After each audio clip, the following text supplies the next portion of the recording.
SSC और inter के नताज मुलतवी अगले हफ्ते ऐलान किया जाएगा। Telangana state board of intermediate education TSBI ने एसएससी और इंटरमीडिएट के नताज की तारीख मुलतवी कर दी है, जिसका ऐलान 25 जून को होना था। बोर्ड हकाम के मुताबिक नताज का ऐलान अगले हफ्ते किया जाएगा। तेलंगाना एसएससी और इंटरमीडिएट के नताज सरकारी वेबसाइट पर दस्तयाब होंगे। तलबा को एसएससी और इंटरमीडिएट के इम्तहानात में कामयाब होने के लिए मजमूई तौर पर हर मज़मून में कम अज़ कम 35% नंबर हासिल करने की ज़रूरत है। 15 जुलाई को रिटायर्ड मुलाजमीन का धरना। Telangana all pensioners and retired employees association Nizamabad ज़िले कमेटी ने 15 जुलाई को ज़िला कलेक्ट्रेट के रूबरू रियासत गिर धरना देने का फैसला किया है, ताकि तवील अरसे से रिटायरमेंट के मसले को हल किया जा सके। Telangana all pensioners and retired employees association Nizamabad दफ्तर में शास्त्री दत्तात्रेय राव की सदारत में ज़िला कमेटी के इजलास में कई करारदादें मंजूर की गई। ख़ास तौर पर मुतालबा किया कि पे रिजर्वेशन कमीशन की तरफ से दी गई सिफारिशात के मुताबिक ऑर्गेनाइजेशन जारी की जाए, पेंशन हर माह की पहली तारीख को अदा की जाए और देरुलतवा बिलों को फौरी तौर पर जारी किया जाए। इन्होंने वज़ीर आला से मुतालबा किया कि पेंशनर्स के लिए खुसूसी डायरेक्टरेट के क़याम और इनके मसाइल के हल के वादे पूरे किए जाएं। बरसों से ज़ेरुल्तवा मेडिकल बिलों को जंगी बुनियादों पर हल किया जाए और हर निजी हॉस्पिटलों और कॉर्पोरेट हॉस्पिटलों में कैशलेस अदवायात की इजाज़त दी जाए।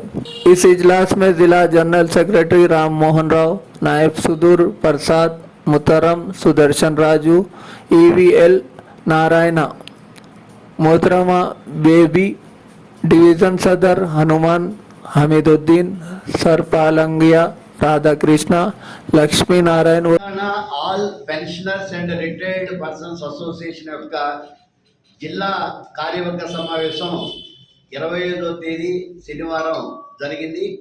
ఈ కార్యక్రమంలో ముఖ్యంగా జూలై 15వ తేదీ నాడు అపరిష్కృతంగా ఉన్నటువంటి రాష్ట్ర ప్రభుత్వ రిటైర్డ్ ఉద్యోగుల సమస్యలు పరిష్కరించాలని చెప్పి పెద్ద ఎత్తున రాష్ట్ర వ్యాప్తంగా జిల్లా కలెక్టరేట్ ఎదుట ధర్నాని నిర్వహించాలని తీర్మానం చేశాం।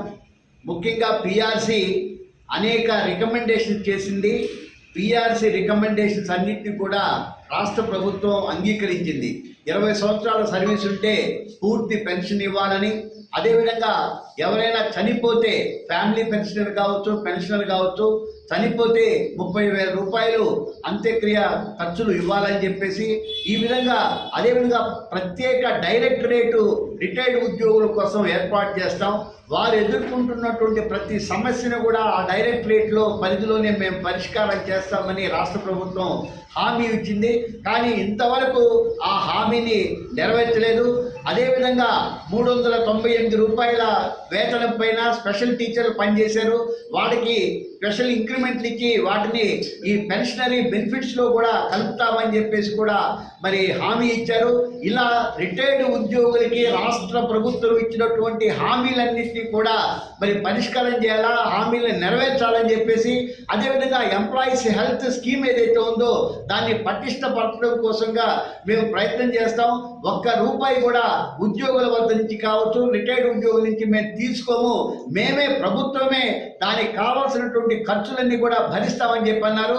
ఇవాళ దురదృష్టం ఏంటంటే హెల్త్ కార్డు తీసుకొని ఏ ప్రైవేట్ హాస్పిటల్కి పోయినా కార్పొరేట్ హాస్పిటల్కి పోయినా వాళ్ళు లోపలికి రానియటం లేదు, డబ్బులు కడితేనే అక్కడ వైద్యం అందుతా ఉంది।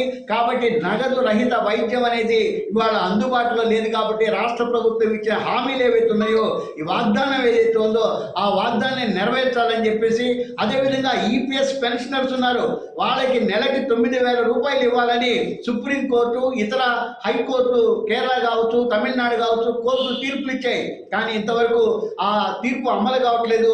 కేవలం 1,500, 1,000 రూపాయలతోటి ఇవాళ వాళ్ళకి పెన్షన్ అనేది వస్తుంది।